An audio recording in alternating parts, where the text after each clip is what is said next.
How's it going, everyone? Nick from Comic Culture here. Time for Nick at Night, my weekly comic book review show. Let's get into the books I read this week. Batman and Robin Year 1, issue number 1. We have Wade on this and Chris Samney on art, which was two big draws to this book, to be honest with you. Love what Mark Waid is doing right now in DC in general. Chris Samney, coming off of Firepower a little while ago, is he's definitely a name that I look out for when it comes to comics. So you get some really, really great scenes with inside this book. The coloring is handled really well too by Lopes, and it's just a really cool story as well. Little humor in here, a little darkness, classic villain portrayed in here, but I would say the art and like the pacing and the cadence of the story, the banter between Robin and Batman, just absolutely perfect. Loved this issue. In a world where we are saturated by Batman books, this is yet another decent one out there. So highly recommend checking this one out from Wade and Samney. Just like a really, really great story. And yeah, let me know if you guys are reading this one down below. So we just had another Batman book, but we have Batman Full Moon. This is a Black Label book from Rodney Barnes, so we have Subik on the art as well. Really cool book. It's very, it's well timed, right, for this time of year. Of course, we're going to have this little horror element. We have some werewolf stuff. We have Man-Bat potentially in here as well, and we have a lot of cool themes going on.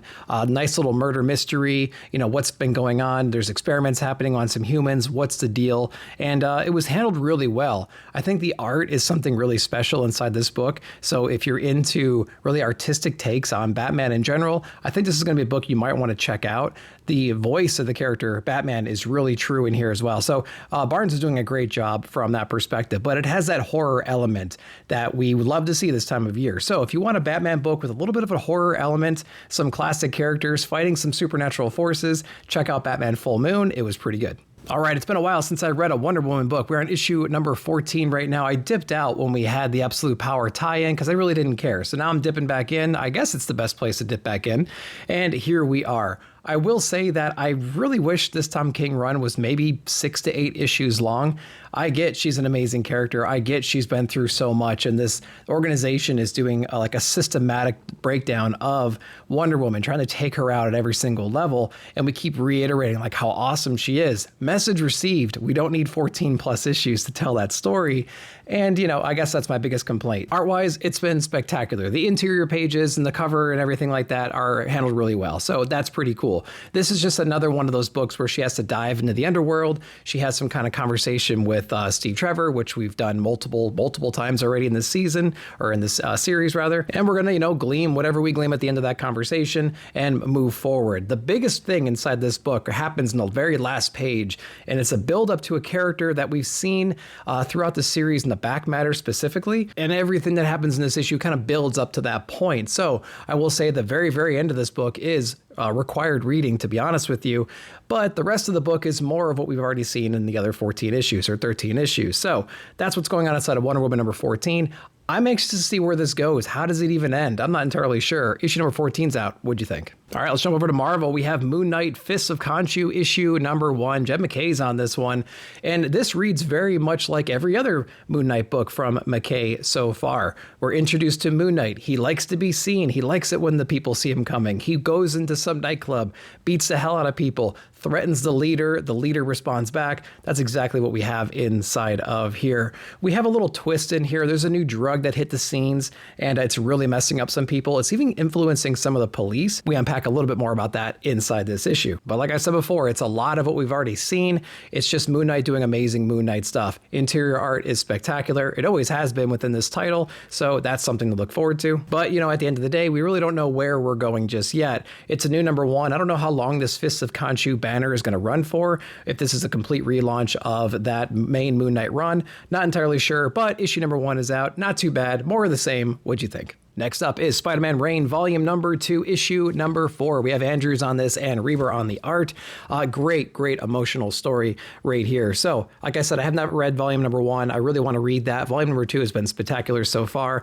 Peter Parker, this older Spider-Man, is in another dimension right now that's been completely ruined by other iterations of him coming in to like save his Mary Jane. We understand what happened to her inside this universe. We get a Miles moment in here too. What happened to his family? There's even some newer characters to this volume that we met early on that we see come back again, and their origins are explained as well. So there's so many cool things happening inside this story in general, and the interior art is absolutely spectacular. Very emotional, like I said. So this book is hitting at all cylinders right now. We have issue number 4 of volume 2. Make sure to read it. Issue number 2 of Wolverine is out this week as well. Giving this one a shot, even though I'm liking Uncanny more, and Wolverine Revenge is like a whole nother Elseworld thing, I suppose. So just checking out what's happening inside of here. We have Wendigo showing back up in this issue and, kind of taking some stuff out. Really, really cool. There's a new origin story of this particular version of him, and there's a curse that we explore. So if you don't know much about that character, this would be a good book for you to read. It breaks everything down for you. So Wolverine's in this position where he has to defend himself against this beast, but at the same time help them because they're under the curse. Now, what does that mean? We explore it inside this book. Of course, there's a new elite task force team trying to take them out as well. So there's a couple threats from different places that we're having to navigate. So Wolverine issue number 2, it's okay. It's not as cool as X-Men, I would say, and it's not as exciting as Revenge, but issue number 2 is out. Let me know if you're reading it. Declan Shelvey and Matt Hollingsworth on Mystique issue number 1.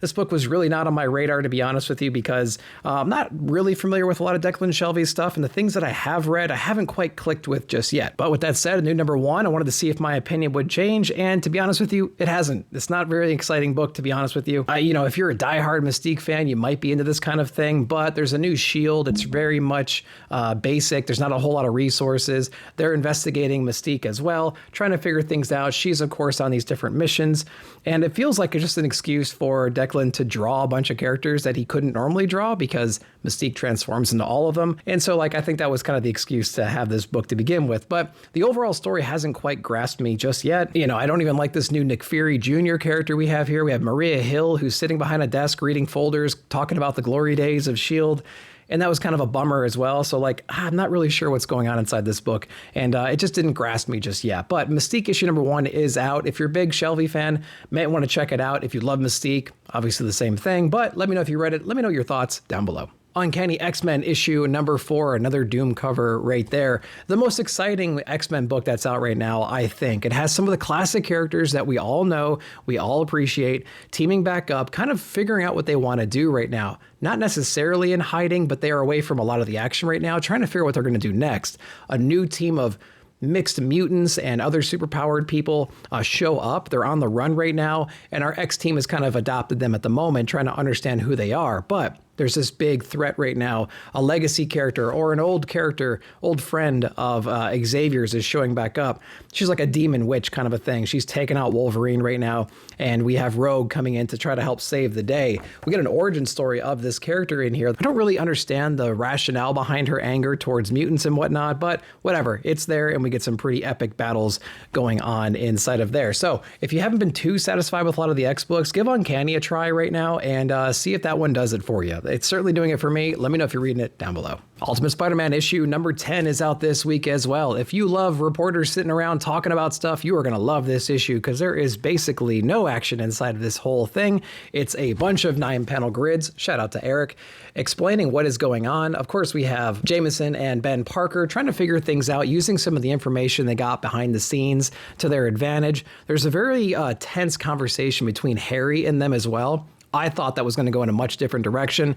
The writers did too. And so I'm wondering what that buildup is going to look like over time. When is the crap going to hit the fan for those two characters? Because it's a Spider-Man book and there's going to be some heartbreak inside of here. But if you love the reporting side of the series so far, if you don't like the suits and the fighting and all that stuff, you're going to love this issue. It's a little bit of a break, so it's a quiet issue for sure.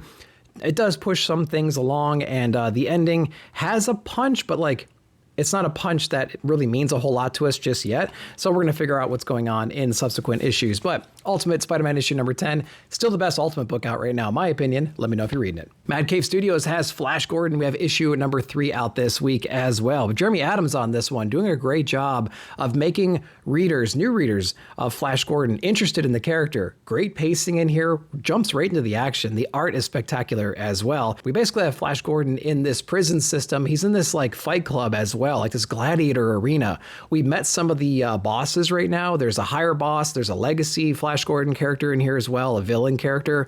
We're having to navigate that relationship. And so there's some really cool things that happen there. But of course, Flash Gordon has to take on the Hulk essentially inside of this gladiator arena. And it's just a big, crazy issue, lots of action and everything. Great interior artwork as well. So they're doing a great job of making a character that some people might not be familiar with, making them relevant and exciting. So Flash Gordon issue number 3, really great book. Let me know if you guys are reading it. Next from Boom Studios, we have Vicarious issue number 1, a book that I didn't really have on my radar until I saw other people reading it and talking about it, so I wanted to pick it up and see what was going on in there. Interesting book. It's a futuristic landscape. We have the ability to implant this technical device inside of our bodies, which allows other people to remote in and experience the things we are experiencing. They don't have control of the body as far as I'm aware, but they can sense everything. They can feel the wind. They can feel that any kind of tactile. They can smell, hear, taste, everything like that, right?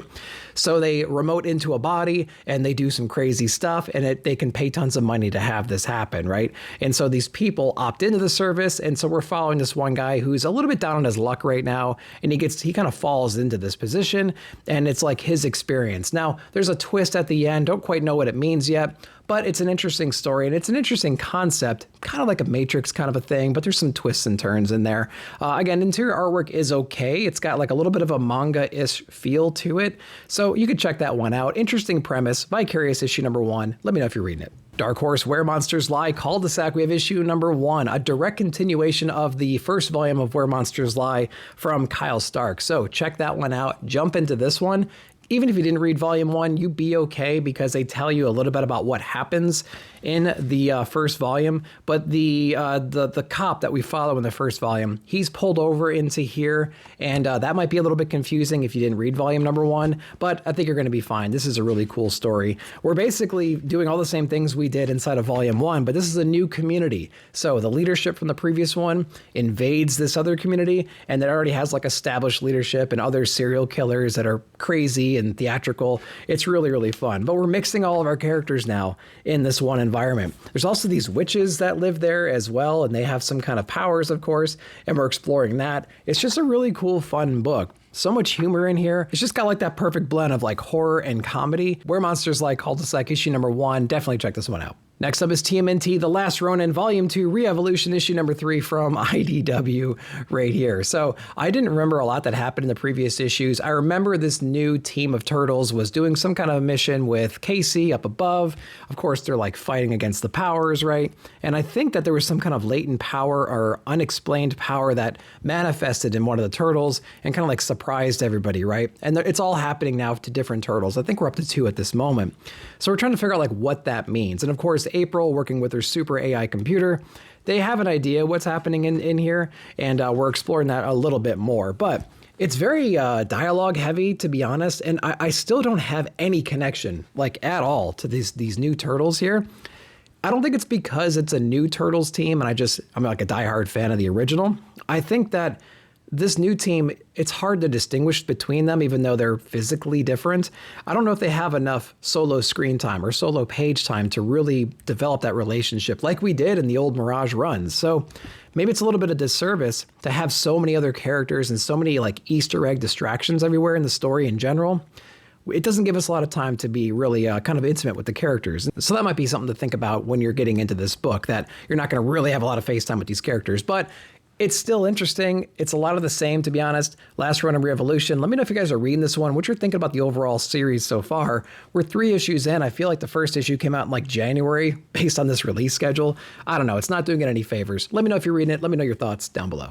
Falling in Love on the Path to Hell. We have Gary Dugan on this one, issue number 5. I love this series. I've championed every single issue so far. This is another great one, focusing on the background of our samurai heroine right here. And it does a great job of explaining who this character is and like why she is the way she is and the trauma that she went through. And then of course it eases back into our purgatory type environment where her and our cowboy are essentially trying to be on the run right now from this army that has been trying to get them to join and take on the underworld and whatnot. They're on the run from those folks right now, but they're exploring the land a little bit more. There's a lot more to this land than we are led to believe. There's other tribes, other people around, more indigenous tribes, I would imagine, or people that have been there longer, perhaps. And so we're exploring that in here as well. And it's really, really cool to see this world expand, because you could have ended it pretty quickly with like this big revolution against the forces that be, but we're expanding the world. We're learning more about it, the inhabitants, the other inhabitants.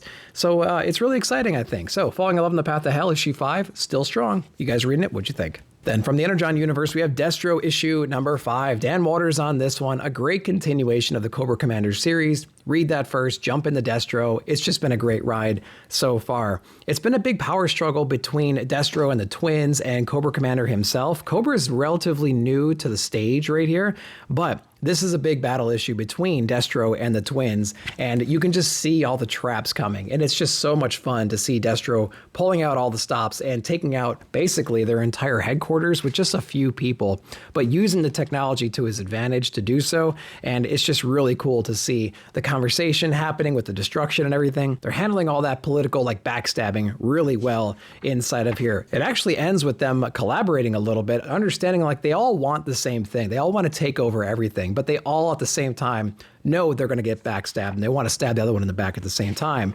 So it's really cool to see them like put down their arms and say like, all right, well, let's just chill out for a little bit because we all want the same thing, but we're going to do whatever we can do to be the top dog at the end of the day. So really cool stuff there. But like I said, great build up, great action inside this issue. And yeah, I can't wait to see where the Energon universe goes in general after this. Of course, we have G.I. Joe. I don't really remember what else is coming out after that, but Destro issue number 5, great read, great continuation for the Cobra series. Let me know if you're reading it. What'd you guys think? All right, so that's all I read this week. I hope you enjoyed that. Let me know down below what you read and what your picks of the week were. While you're down there, like, subscribe, share, hit that bell notification to be alerted whenever I put out new videos. Thanks again for watching. We'll see you in the comments.